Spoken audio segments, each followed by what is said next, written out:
All right, welcome to the next edition of the Legislative Lens podcast presented by the Ventura County Coastal Association of Realtors. My name is Rob Leatherwood. I'm the Government Affairs Director at VCCAR, and I'm joined this morning by Santa Paula City employees Caesar Hernandez and James Mason. Thanks for being with us today, guys. I'm glad to be here. Thanks, Rob. Thanks for having us. Yeah, no, let's get right to it. I think we got a lot of interesting stuff to cover today. This will be our first Santa Paula content that we're bringing onto the show, so I'm excited to bring that to our audience. So let's get right into it. So let's kind of talk a little bit about you guys and where you came from and what your professional background looks like. We'll start with James. Okay. Basically, I'm a lifelong public employee. My career has really been around economic development, city management, public works, and planning. Right now, I'm a community and economic development director for Santa Paula. But I've worked in 4 cities in the Phoenix metro area. I worked in Mercer Island, Washington, next to Seattle, and also worked for the city of Ventura in a lot of different capacities. But I think the best thing that characterizes where I am now is I'm excited to be in a community where I have the chance to actually feel like I'm doing community service and making difference in a community. A lot of times the municipal process is about process and legislation and rules, and I really feel this is a community where we really have boots on the ground, the opportunity to make a difference in people's lives, and it's exciting. How about you, Caesar? Yeah, so I'm the management analyst for Santa Paula. I've been in this position since January of this year. What does a management analyst do? Yeah, so in this case, I'm dealing specifically with housing and affordable housing, right? So the City of Santa Paula has an inclusionary housing element, basically means so any developments, I think it's what, James, 10 to 15%, depending on the type of development that's required. Yeah, either 10% low, or 15% low income requirement for anything more than 10 residential units. Right. So I do the checkbox listing of, projects like that. And in addition to that, I'm working on homelessness issues within Santa Paula. So we have an agreement with the County of Ventura and the COC to address homelessness for the unsheltered is the term, right? And I think currently, when the last count we've had, I think it was around 127 or 130, somewhere in there. But real time, we still have folks who are in the public area, the public right of way, who are the ones that are drawing attention to, say, from business owners, Sure. who are asking, the government or the local government to get involved to address it. And so currently, in my capacity, with the assistance with staff, of course, and our council, is to find locations and means to respond to the governor's order, which came out a couple months ago, to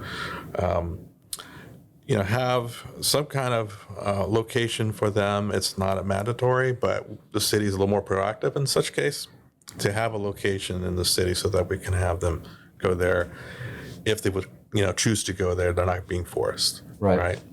But that's kind of where my role is defined. I work on other things like application processes of working with building and safety, putting and assembling ADU standard plans together, which would be free of charge from the city. So when you say standard plans, are those like templated plans, basically, so you can get through the process like super fast? Exactly. That's an architect. The goal. Yeah. Right. So basically, we have, short of having anything fancy for design review, is just to have something templated, for an A-frame or, a flat studio type. Right now we have 3. We're going to be continually adding to that because there's our character areas of Santa Paula to be able to have a architectural style. And one of the biggest challenges we have in the city is a floodplain. So some of these units either have to be elevated or be on top of a garage. So we're thinking along those lines. Interesting. The other thing is we've been working on this, but the other side of that is the state created a mandate by January that cities have to have standardized plans, but we've already been working on it. Wow. So you're ahead of the game. That's the goal at the end of the day, right? Yeah. So by January 1 of next year, we have them in place. But we're looking to have those in place here within the next couple of weeks, having landing page, its own ADU page, the how-to, FAQ, so on and so forth. So if a resident wants to do an ADU and they take one of those templated plans, are they allowed to like vary or edit from that plan at all? Absolutely. And a lot of that, most of it's going to be really more related to aesthetics than anything else. Because, basically we're going to have different sizes from 4 to 6 to probably 750, and maybe one in the 1,000-foot range. But that gives people a variety of floor plans and a variety of kind of aesthetic arrangements. That it gives them a lot of variety. Right now with the state kind of statute, under 750 square feet, cities aren't allowed to charge impact fees. So that's kind of a magic number. If somebody can stay under 750, that really reduces. That probably puts their total cost from the city side, in the $5,000 to $7,000 range, as opposed to like if it was a regular home, right, it would be in the $30,000 to $50,000 range. Right. No, for sure. That's something we've covered on this program extensively, is the cost of like regulatory compliance for development in Ventura County. Right. Yeah. And what's hard about that is a lot of that regulatory compliance and development impact fees relate to the fact that it's people in units that will require services. Mm-hmm. They're going to require in perpetuity. They will require parks, libraries, police, right, all that stuff, and it's got to be paid for. Sure. Y'all, you alluded to it a moment ago, James, that you've worked in several cities before you got to Santa Paula. I know you were on the east side of the county before you came over to Santa Paula. What are some differences between other places that you've worked and Santa Paula, and what do you enjoy most about working in Santa Paula? Yeah, I'll let you go. Okay. Sure. I came back because I like the small town feel, right? I mean, overall, it's easy to drive around in that town, and it's a community. It was once kind of known as being a little isolated off the 126, but it's probably no longer the case. It has its own charm. Sure. It's inviting, right? In terms of like working there, getting back in this position, you're more of a generalist. So you're being brought in very different facets of planning. So my planning background is coming back in on lots of levels, right? Aside from working on what's initially kind of what I have to look at as well. But having, worked in planning for many years allows me to kind of not only look at the project, but like James is explaining, we're getting a little more into the weeds on these projects because they're becoming a little more layered in terms of financing. It's a little more complicated. I'm learning more about that, because there are certain requirements that are coming with these units when we have to review them for our code. So you'll have developers who are more aligned specifically for affordable housing. Right. And it's a different animal as opposed to market rate, like KB or the KBs of the world, so on and so forth, right? But those developers are still also coming in town, quote unquote, competing for available land infill projects, right? So that's a good thing as well. So it's not just affordable housing developers. We still have everybody coming into town to do that. So I see the transition happening as the town sort of grows up in development terms. It's changed a lot. Do you feel like you have a lot of like willing partners in Santa Paula? I mean, of course, you alluded to the work with the unsheltered and the homeless. You of course have K. Wilson Bolton and the Spirit of Santa Paula. Do you feel like you have more partners there than you've had at other places you've been? 100%. Yeah. Because and you need it. One thing I've looked at and you'll probably hear the term later on as we talk and speak about what does it mean to address homelessness. There's no silver bullet that kind of address it. We all know that now.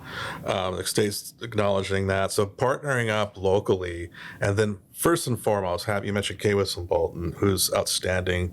She's done a terrific job with what they call now the Harvard Navigation Center, because it qualifies as that. They're doing interim housing, supportive housing. She's getting folks into tiny home villages around the county and working with the county as well, Section 8 housing vouchers.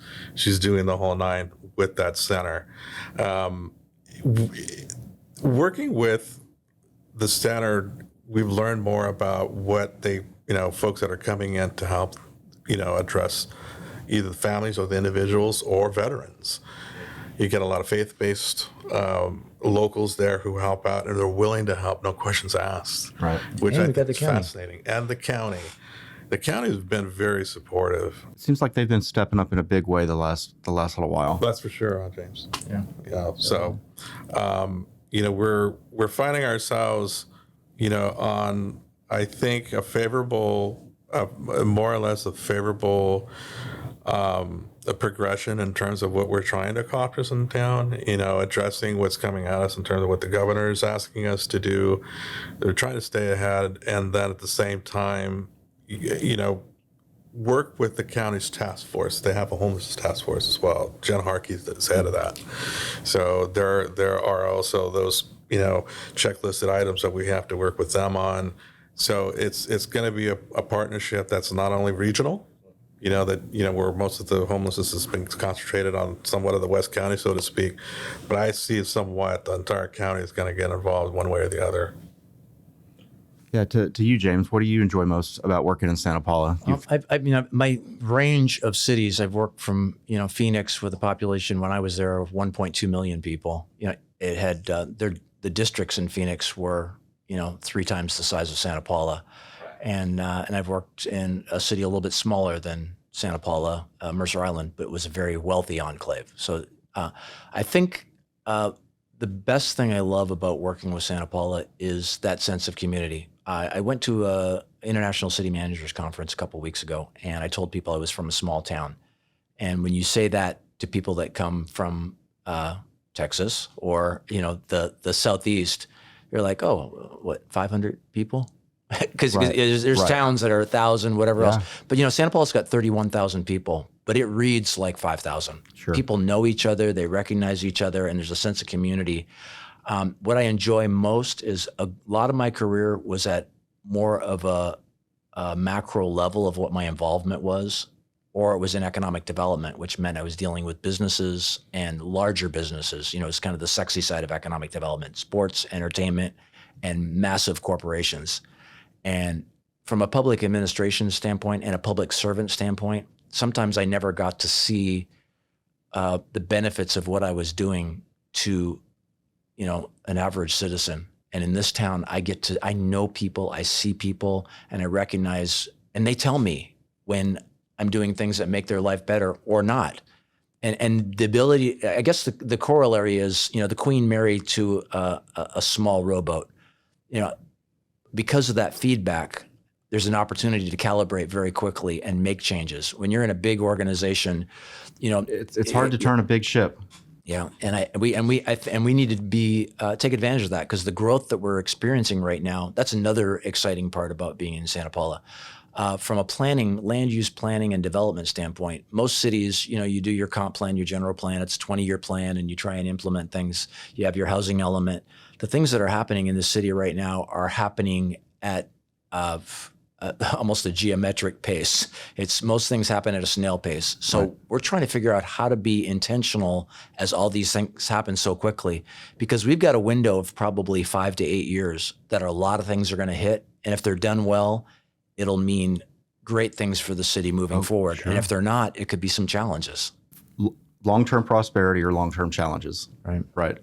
Well, sort of along those same lines, there was this perception in Santa Paula, and it's kind of pervasive around Ventura County, that there's not a need for additional housing, right? But over the last several years, with Santa Paula being firmly in growth mode, lots of jobs being created, people moving there for a number of different reasons, that perception has shifted, and y'all have responded masterfully in streamlining your development process to get affordable housing built, to work with job creators to get to a point where we say yes and we give the thumbs up to different projects. What led to sort of the change in the paradigm, and what do you think, what changes have made the most difference to move Santa Paula into the future? I think probably one of the biggest things on the housing side, and this is more speculation than anything, because I think most communities have dealt with the same thing in California. something you mentioned, the perception that, do we really need all this housing? And I've seen, and heard people say, well, it's just going to bring people in from other states. Do we really need this housing? And it's going to create congestion and all these other things. And what we're seeing is a combination of large household sizes, but small nuclear family units. So families are getting smaller, but the household sizes are getting bigger because people can't afford to live individually. You're a married couple with no kids, or you're a single parent with a kid. You're going to have to pair up with somebody to be able to afford it. You're a professional person. You need 2 roommates to be able to afford an apartment rent or to buy a house or whatever else. So I think the opportunity to be able to recognize that. The other side of that is there's a lot of people whose kids and grandkids are moving back home to be with their family. And it's the first time in probably 20 years that people have actually looked at home prices. They're like, oh my gosh, that's what a mortgage is? I mean, how are, Right. They just got out of school. How are they going to afford a $900,000 house? And it's funny, I had a group of people that I was talking to. They're all pretty well-to-do. And without exception, every single one of them had put a down payment on their kid's house so that they could be close to them. And I'm talking like $400,000 or $500,000 down payment. That's very nice of them. Yeah, that's very nice of them. But how many people have that opportunity? Right. So that's really where we're at. And on the job creation side, that's a little bit of a slow train coming. We've got to do a better job to understand what is our workforce and what workforce can we work with the community colleges and the systems that exist to expand what that workforce is. Because our long-term success is going to be about maintaining the youth of our community. If the children can't afford to grow up and live there, we're going to be like cities all over the world where it's nothing wrong with being a retirement community, but the vibrancy and the vitality of a community being one-tiered, demographically is problematic. So we want to be able to have that diversity. How do you create a situation where young people are choosing to either stay in Santa Paula after they graduate high school or come back after they graduate college and keep the sort of small town quiet charm of Santa Paula, but make it appealing to the younger crowd? I mean, because there's a line somewhere where it's not Santa Paula anymore, and the people that have been there for a long time don't recognize their community. But like, where's that line, and how do you make that work? That's more art than science, but I think Sure. the main thing about that is with SOAR, we are pretty much confined to what we have as our city boundaries right now. So it's going to be infill development. So it's not like we're going to have, thousands of acres of rooftops in the next, 10, 15, 20 years. So, I mean, at least till 2050, that's where SOAR's, kind of times out unless there's a referendum again. So I think that's one side of it. The other side is there's going to be some friction. That's just the reality. There's things Just like growing pains. Exactly. Yeah. There's going to be growing pains, and I experienced that because I live on the other side of the county in Moore Park. We went through this 35 years ago, almost exact same thing. They had a little more potential land-wise to grow right during probably a solid 15 to 20 year period where Santa Paula had to annex what we call Harvest East Area 1 project, and it took many, many years for either a couple of councils to get used to the idea, let alone the residents. Now, being the case, like it's still being constructed, you have the existing residents that James has been speaking about who are getting used to the idea of growth, right? It's growing on them, gradually, but not, it's not a huge, giant impact like right away. Things are still trying to adjust itself, improvement-wise and stuff like the bridge that's going to be constructed that's going to connect Harvest into the main town. To me, that's going to change a lot because you're going to really have this two parts of the community officially smelt, if you will, together. You know what I'm saying? And how many homes did they build out at Harvest? What are we What's at? Right now, we're at just about 600 occupied. Okay. The total entitled build-out is 2,050. 2,050. Right. So, I mean, you just multiply that by 3, you're 6,000 people minimum as far as growth. Right. And the folks that are moving out there, what is the split that you're seeing from people coming from like Oxnard or Ventura or Santa Clarita that are looking for like a smaller, quieter place to live versus Santa Paula residents that are like upgrading their living I situation? think we're seeing close to 75% from outside, but mostly within the county. Oxnard Plain probably the biggest, but because it's still close.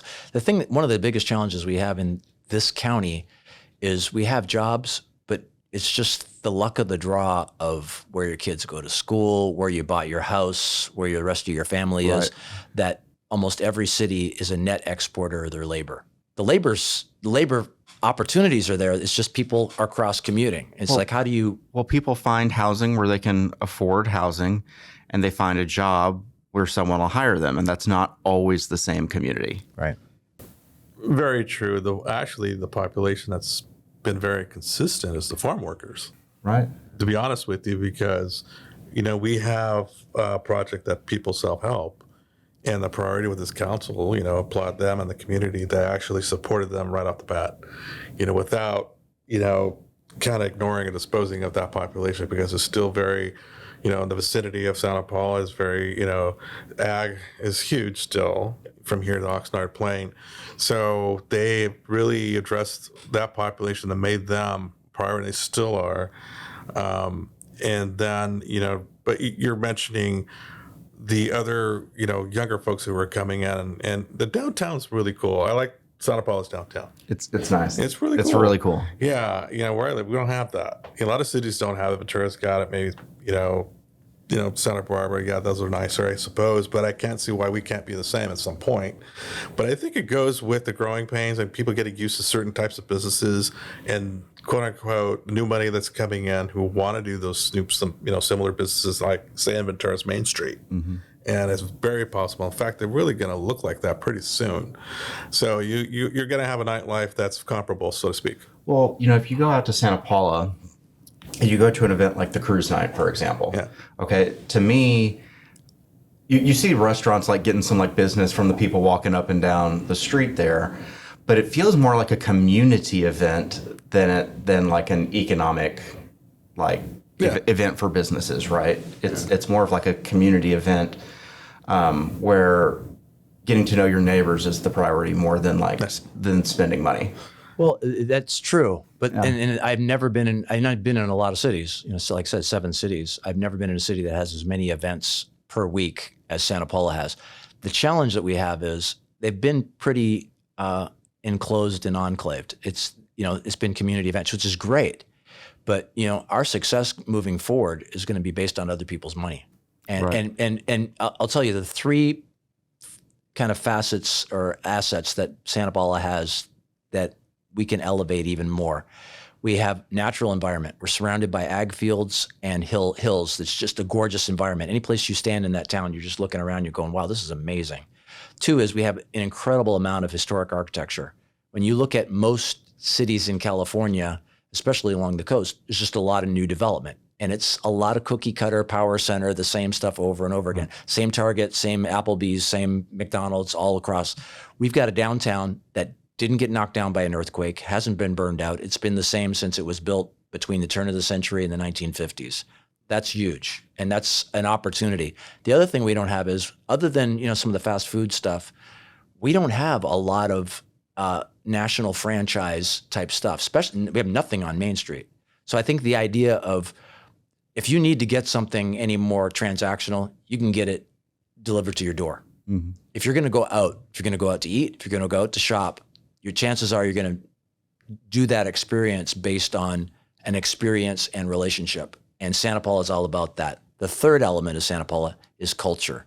And people say that when they come to a cruise night, when they just come to Rabelais or come to a restaurant in town, they're like, wow, it's like the people who grew up in the Midwest or grew up in the South. It's like, man, it's like where I grew up. You go in and people recognize you and you feel like you're at home, even though it's not your home. Yeah. So that you don't get that at Home Depot. I mean, that's a, bash big business, but that you don't get the personal feel that you get in a small town, in a local business. And that's, something we can elevate, again, back to bringing in more tourism and more people. And that will help to stimulate job growth, because people will come to town and go, you know what? I'm moving my business here because I want to live there, and I want to live there and work there. Well, I think part of it, right, is marketing, because what y'all do have like awesome stuff in Santa Paula. Like one of my favorite things, I mentioned this to y'all before, is I love going out to the airport to eat, like sitting on the porch out there and watching the planes and watching the sunset and getting a nice meal. But had someone in Santa Paula not told me about it, I would have never known about that, right? So I think it's part of it is getting the word out there, and there needs to be some rethinking on how to market the city. But in terms of tourism is awesome for communities like Santa Paula, because you get these people in for a weekend or whatever, and you get their money, and you don't really have to provide them long-term services. How do we grow the tourism component to the Santa Paula economy? Well, one problem that we have is we don't have hotel room space. We don't have major hotel room space. So if we have a major event to bring in a whole bunch of people, they're going to be staying in Ventura or Ojai. Right. So the first step in that is, as we start to grow other things and have enough demand, and the population growth alone will create a demand for a hotel, just in that alone, get people visiting people and things like that. But it's going to be partnering with other communities. We need to partner with Ojai. Ojai has film festival. Ojai has music festival. And we've done some partnership with the music festival in the past, and things that are happening in Ventura. So when people are staying at a hotel at the Ojai Valley Inn or staying at, Marriott, that they know that, here's the best way I can put it. If I'm flying from out of state to Southern California to be in the Ventura County, I probably booked my reservation at least a month, if not 2 months in advance, at the very least. So wouldn't it be nice when I booked that reservation if I knew, hey, I'm going to be there the week of July 4th. What's going on around there? What's the music concerts? What are the, what's the street fairs? What are things that I could experience that I wouldn't normally get to experience? So we've got to get that out. One thing we've been a little lax on, and that's a lot of the events get promoted maybe a couple weeks or a month before. There's things that we do every year, and we just need to get, we're working on this to have a really good comprehensive calendar so people can go, okay, this is what's going on. Because the other side of that is we have a lot of nonprofits that do events that end up competing with each other on the same day. Well, I think, John Marquez, right, at the Chamber does a great job promoting this. And then y'all do the best you can at the city promoting these events and stuff. But to your point, there's so many events and so much going on. It seems like there's more work to be done promoting the stuff than there is people to do it. Right. And, so I think that's part of the challenge, is kind of streamlining the promotion side of it. There's some really good technology that we've looked at that can do a lot of that. And helping the community coordinate with each other, who's doing what when. Yeah, it's just a little disjointed right now, right?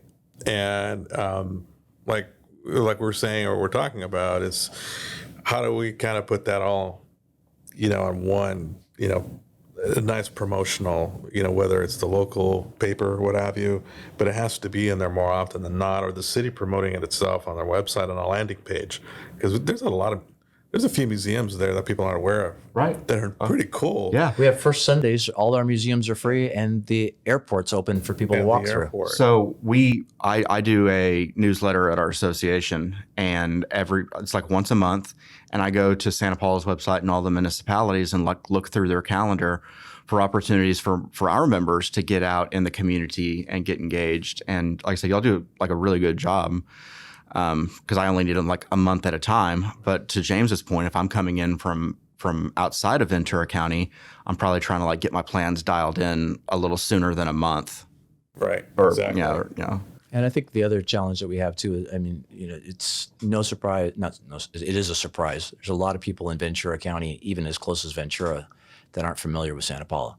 Oh yeah. And so if kind of the human condition when it comes to kind of tourism in your area, most people tend to do things when people visit them from out of town.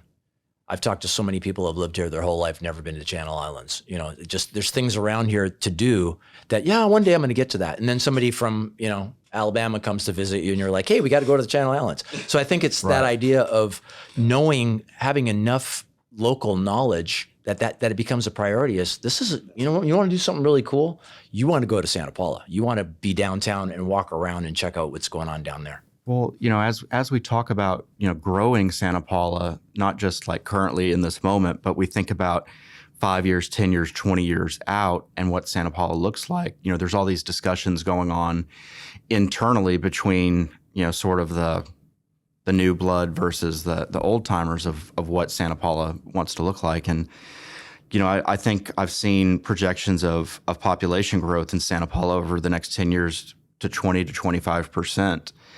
And that's like very exciting, right? Like that's a lot of new jobs, a lot of new faces, people building their families there in Santa Paula. But of course, there's a cost to that, right? In terms of like services and amenities that need to be provided.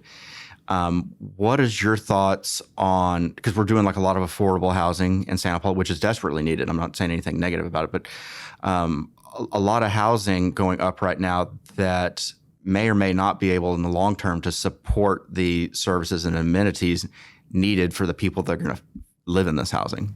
Yeah. Well, housing does drive employment and it drives retail.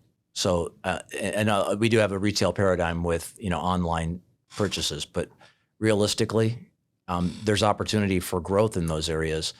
And what we're even seeing coming out of the new growth that we have is entrepreneurs coming to town to seeing gaps in services and things and going, hey, you know what? Where I came from, I had that and now I don't have it. So you know what I'm gonna do? I'm gonna do it because I know other people want it. And I think those things will happen organically. But as I mentioned at the beginning, we've got to think intentionally, or what are the gaps that we have? And from the time I've been with the city for 8 years, and from the time I got there, there's been, we don't have a big box store. Why don't we have a big box store? Because we don't have a population. We won't have a population that will drive a big box store. But that's not necessarily a bad thing because there's big box stores all over the place, but there's only one Santa Paula. Well, so that was going to be my question. We're saying 20 to 25%. Let's just say it on the low end, that's adding another 6,000 people or so to Santa Paula. That puts you at around 36,000, 37,000 population-wise. It seems like I grew up in a town of 5,500 and we had a Walmart and a Tractor Supply company. So it seems like. But you had a county area that people were coming from all over too. Oh, that's true. My little 5,500 people town was the big city in that county. But that Walmart was the it for the county. Oh yeah. No. So what the challenge we have is we have a Walmart and 2 Targets within 12 miles. Right. We have Newhall Ranch, which is going to have 25,000 homes. They're probably going to have an IKEA and a Bass Pro Shop. So it's like you be careful that you start to compete. If we had gotten a big box store somewhere between the recession, before the recession or during COVID, it'd be empty right now. And we'd be trying to figure out what to do with it because things are shrinking down. So I think we want to punch up, but we don't want to punch way outside of our range. I guess my question is, when you get to that population growth, the 36,000 or so people, do you think that the small businesses in Santa Paula will be able to provide the goods and services that those residents are going to want? Or are they going to have to travel to Santa Clarita, Ventura, Oxnard even more?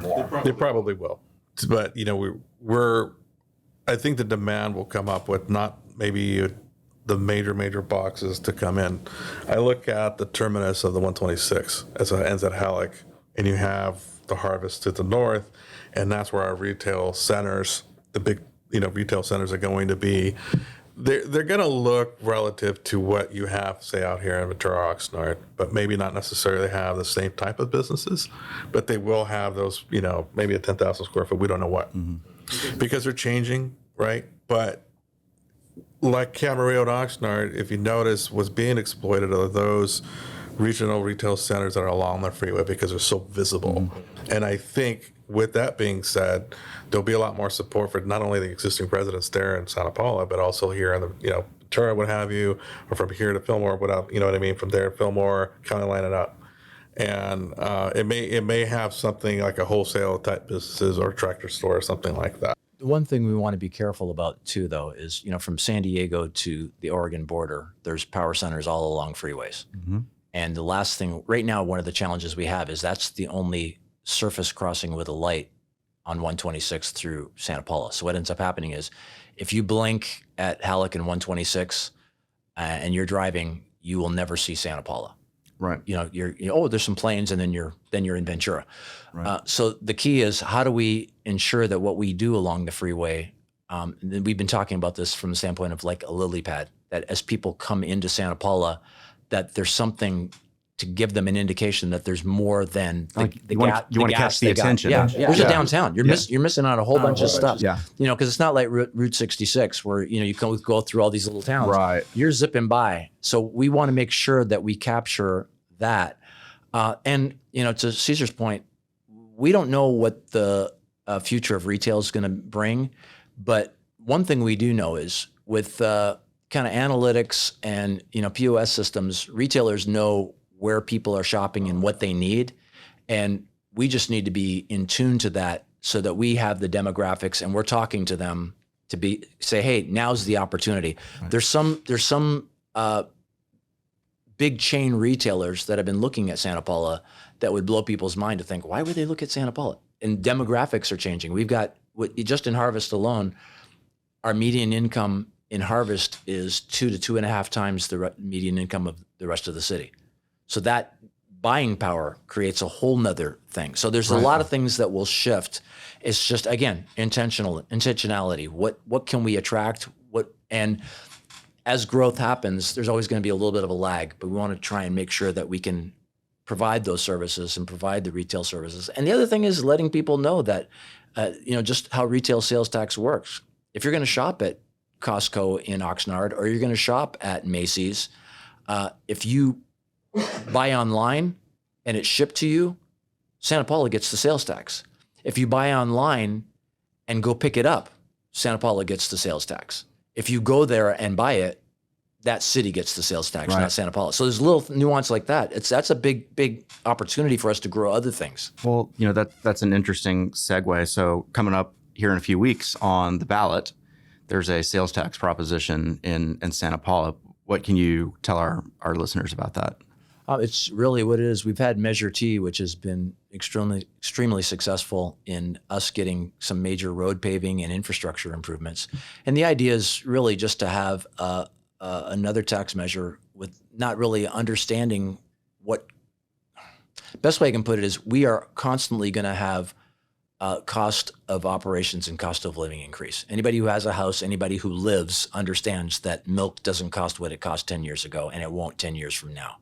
And that's everything that we do is going to cost more. And the revenue that's coming into the city is slowly shrinking. So we've got this gap that's getting bigger and bigger. So what are our needs in the future? We don't know. We know we'd like to pave more roads and get them done quicker. We know that the state constantly has unfunded mandates that all of a sudden we have responsibilities for things that we didn't have before.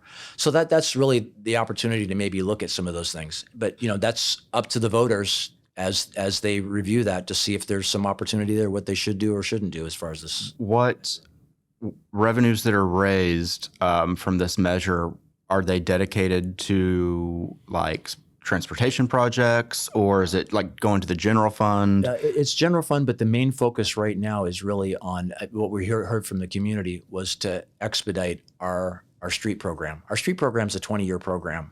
With this, we can conceivably shrink that down to 5 years. Hey, that's super cool. So, but also understanding, as I mentioned, there's other things that may come up. You don't know what type of needs a community has.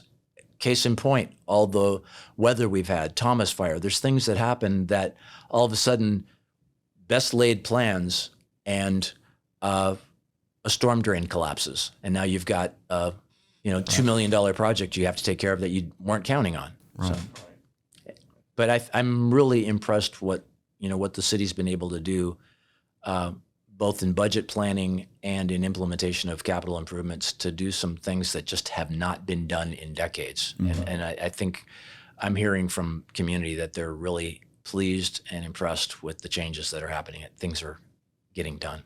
Specifically the Harvard Boulevard. Oh, dude, it's so much better. Yeah.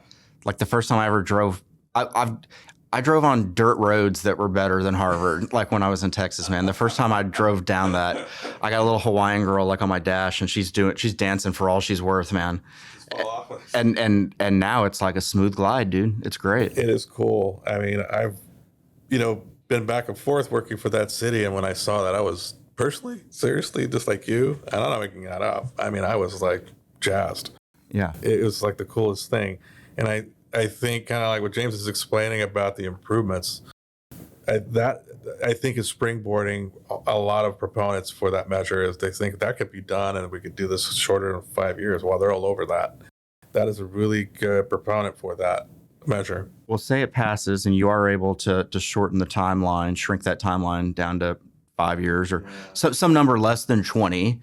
Going forward after that, is it a tax that would be perpetual, or what is your plan for maintenance on those roads? Well, no, that is a part of the plan. Okay. Yeah, because that's what happens is roads require continual maintenance. But Right, it's the like a idea cycle, is, right? Yeah, but the thing is, if you do overlays and you do crack fills and things like that, as things move forward, that's another 5 years, another 10 years, as opposed to doing nothing for 10 years, 15 years. Like Harvard right now is probably 15 to 20 years.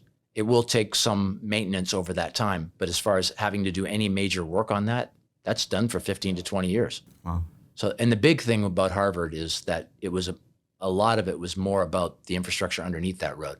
Water, sewer, Right. and storm drains that were 70 to 100 years old that needed Right. to be replaced. You didn't want to dig it up to like fix the pipes to put pavement back down to just have to dig it up again. Yeah. It made more sense to do the project all at once. And we haven't had the luxury like a lot of growth cities that you get to improve infrastructure as development happens.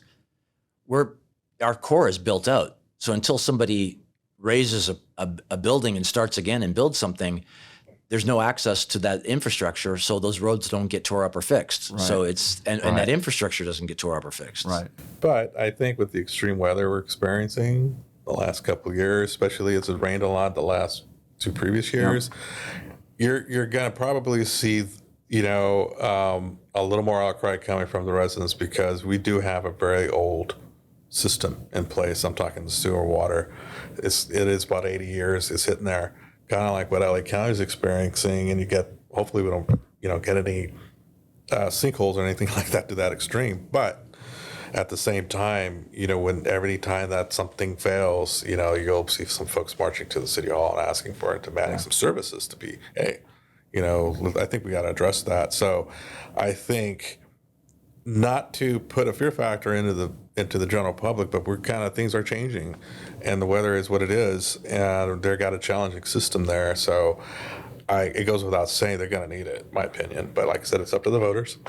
Yeah. But we'd like to see them, hey, have this in place so that you can protect yourselves. Well, wrapping up, let's talk a little bit about how to fit all these pieces together. Because it's like you said, it's like these 5-year plans, 10-year plans, 20-year plans. It's hitting these different moving targets, and then you have different stakeholders that you have to be responsive to, whether it's like the newcomers to Santa Paula versus the longtime residents, whether it's businesses versus employees, whatever. There's all these different stakeholders. Y'all seem to have done an excellent job at managing these competing interests, and you're very proactive on things. A few weeks ago, our association came to a city council meeting to support y'all's application to the state for pro-housing designation. You're doing a great job of staying ahead of this stuff. What has been the secret sauce to make it happen? What do you got to do to keep the ball rolling? That's a good question. I mean, working with James along with other staff, and I always defer to James because, you got to keep everybody, and James helps us. We got to keep each other, support each other, and keep each other in check. Because it's like, it's just a few of us, chosen few, to address what's required. And like, we have these unfunded mandates. We have stuff to answer to our local council, to our local bosses. And at the same time, we have, oversight committees and other interest groups that we have to answer to, I think, and respond in kind, because we need to. That's what the governments are set up for. Yeah, it's public service. It's public service. Yeah. So it goes without saying, it's an obligation, which I don't mind, of course. But there has to be some semblance of a program that looks like we're implementing and we're staying ahead of it, that we're not dropping the ball, of course. But there are challenging times, of course, where we have to explain ourselves, because it's, we're a small municipality, but we also have to function like every other city in this county and the state that has to implement our programs in place, especially answering about the homelessness issues, of course. Well, I think, one of the things I'd like to compliment y'all on specifically is y'all do such a great job of being transparent with your community on things and involving them in the process of decision making. And I think that goes a long way to keeping like misinformation and disinformation from floating around the community, because it's like, no, we've been out transparent on this process, like from the first step. James, what are your thoughts on this? I mean, that's always going to be the challenge, because understanding how people get their information is a constantly moving target, especially in Santa Paula. Santa Paula is a very analog community. People talk to each other. Yeah, it's word of mouth. Yeah, it's word of mouth. But also understanding, who are the leaders within the community. I talk to other cities and talk to folks, and I'm like, yeah, we've got the stakeholders and like, you got to remember that the people who are leaders and the people that are the movers and shakers in a community don't necessarily have a title. Right. It's somebody's grandmother. Right. It's a school teacher. It's the person who runs the store. Where do you get your information from? And understanding that maybe, people are getting information off the church bulletin, and that's the only place. You could put it online. You could put it on TV. They're not seeing it. Yeah. So you have to take that step.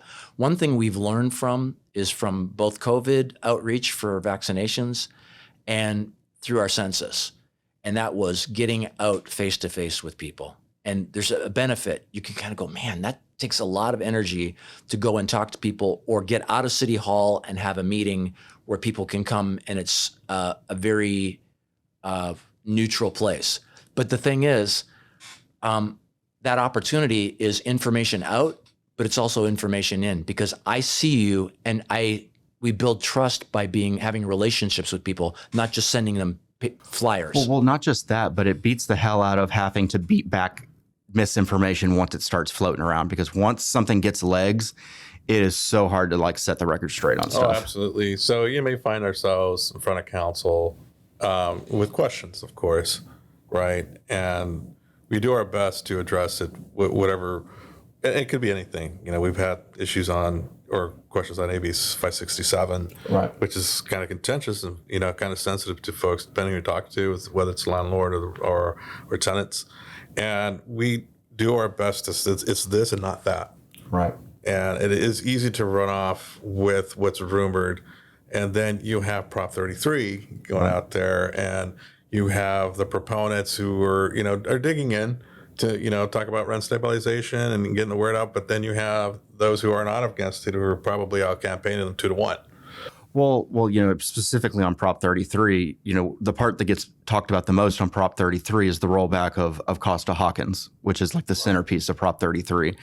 But one of the things that I don't think is getting enough discussion is that if Prop 33 were to pass, not only does Costa-Hawkins go away, but the Ellis Act is in peril. And then there's over 100 different affordable housing laws that would roll back as well.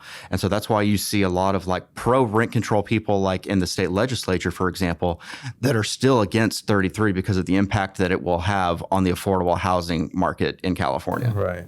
Yeah. Well, I mean, that's a really good point. When we're talking about measures to create an impact or shift, Caesar kind of started out with this from the standpoint of there is no silver bullet to any of this. We're dealing with people. People are as diverse as sand on the beach. Right. And being able to have something that we can calibrate based on the needs, whether that's housing, whether that's jobs, whether that's how your rents and building is developed. And it's difficult and it's challenging and it's very convoluted.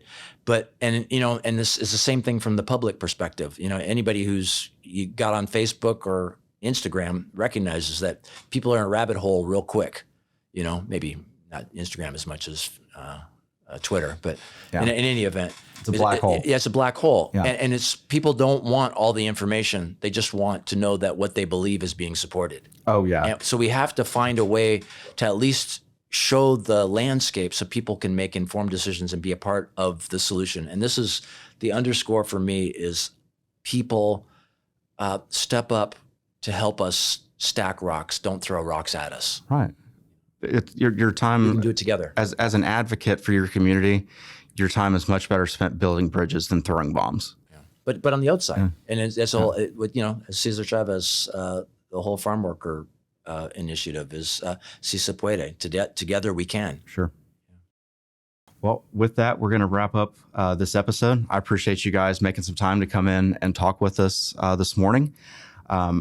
If you like the content that we're bringing to you, remember to like and subscribe. If you have any questions, shoot me an email, shoot James or Caesar an email. They're always on it. In the meantime, have a great day, and we will see you next time.